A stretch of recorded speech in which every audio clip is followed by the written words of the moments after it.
Salam sehat bagi anak-anak ibu semua. Apa kabar? Ibu harap kalian semua dalam keadaan sehat dan baik saja. Pada hari ini kita kembali akan memulai pelajaran agama, yaitu tentang tugas gereja yang kedua. Pada hari ini adalah lanjutan dari minggu yang lalu, yaitu tentang gereja yang mewartakan atau kerikma. Kemarin pada minggu lalu kita sudah membahas tentang tugas gereja yang terdapat dalam diri Yesus, dan ada 3 bentuk sabda dalam gereja. Pada hari ini kita akan membahas tentang pola pewartaan adalah pewartaan verbal, yaitu merupakan tugas hierarki, tetapi awam juga dapat berpartisipasi. Misalnya katekis, guru agama, atau fasilitator pendalaman kitab suci. Bentuk pewartaan masa kini. Yang pertama adalah khotbah, di mana khotbah adalah pewartaan secara tematis berupa amanat dari kitab suci. Biasanya khotbah ini dapat dilakukan di dalam gereja, di rumah, tempat wisata, maupun di sosial media sendiri. Pelakunya adalah para suster, para perater, dan juga kita sebagai kaum awam. Yang kedua adalah homili, pewartaan berdasarkan kitab suci yang menguraikan, menafsirkan isi kitab suci mulai dari bacaan pertama, bacaan kedua, dan bacaan Injil. Biasanya homili dilaksanakan atau dilakukan oleh imam dalam perayaan Ekaristi. Yang ketiga adalah dalam pelajaran agama, di mana guru agama sebagai pewarta dan juga pendidik.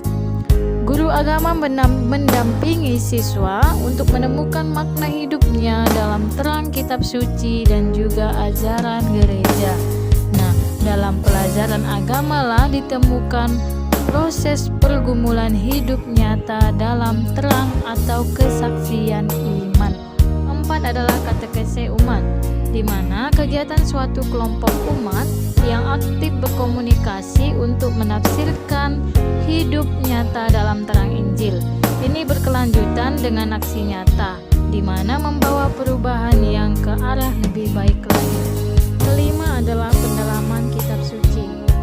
Ini dilakukan dalam keluarga, dalam kelompok-kelompok kecil, di mana ada kesempatan membahas seperti dalam masa Prapaskah atau APP, masa Advent, dan juga pada bulan kitab suci. Usaha untuk mengaktualisasikan sabda Tuhan dalam berbagai tuntutan yang harus dipenuhi ada 2 poin. Yang pertama adalah mendalami dan menghayati sabda Tuhan. Yang kedua, mengenal umat dan masyarakat dalam konteksnya. Lalu, silahkan anak-anak ibu lihat buku paketmu tentang berteguhlah dalam iman.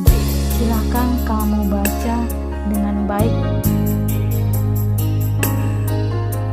Lalu kita masuk kepada magisterium dan juga pewartaan sabda. Magisterium adalah kuasa mengajar dalam gereja. Umat Allah hanya dapat menjalankan tugas kenabiannya dalam kepatuhan kepada pimpinan gereja. Sebagai pimpinan gereja itulah disebut dengan magisterium. Ada 4 syarat yang harus dipenuhi. Yang pertama, ajarannya harus menyangkut iman kesusilaan. Yang kedua, ajaran bersifat otentik atau jelas dikemukakan dengan kewibawaan Kristus. Yang ketiga adalah ajaran tegas dan definitif atau tidak dapat diganggu-gugat. Yang keempat adalah disepakati bersama atau menyangkut pewartaan para uskup dan juga sebagai dewan. Pewartaan sabda ini adalah mengambil bagian dalam nasib Yesus sendiri. Jadi seorang pewarta itu harus dekat dengan yang diwartakan, menjadi senasib dengan yang diwartakan, berani menanggung derita yang seperti diwartakan, siap diutus dan diserahkan sebagai umat yang mendengar pewartaan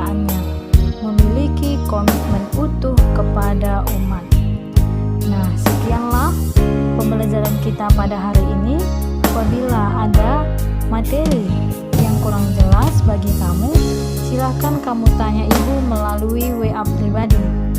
Lalu untuk tugas-tugasnya, silahkan dikerjakan dengan baik dan dikumpulkan dengan tepat waktu. Jika ada tugas yang belum kamu serahkan pada tugas-tugas sebelumnya, silahkan segera dikerjakan. Terima kasih, salam sehat.